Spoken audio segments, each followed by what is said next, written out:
ఓయూలోని Tagore auditorium సభలో CM Revanth Reddy పాల్గొన్నారు. ఈ సందర్భంగా ఠాగూర్ ఆడిటోరియంను పసుపు నీళ్లతో బీఆర్ఎస్వి నాయకులు శుద్ధి చేశారు. దీంతో పసుపు నీళ్లతో శుద్ధి చేసిన విద్యార్థులను పోలీసులు అరెస్ట్ చేశారు.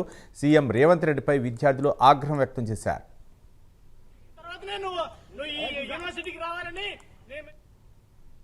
ముఖ్యమంత్రి రేవంత్ రెడ్డి గారు మా ఉస్మానియా యూనివర్సిటీకి వచ్చి ఒక చిలక పలికినట్టు పలికి ఇంతవరకు మా ఉస్మానియా యూనివర్సిటీకి కానీ మా ఉస్మానియా విద్యార్థులకు కానీ అతని రాకతోని మాకు ఏ మాత్రం న్యాయం జరగలేదు.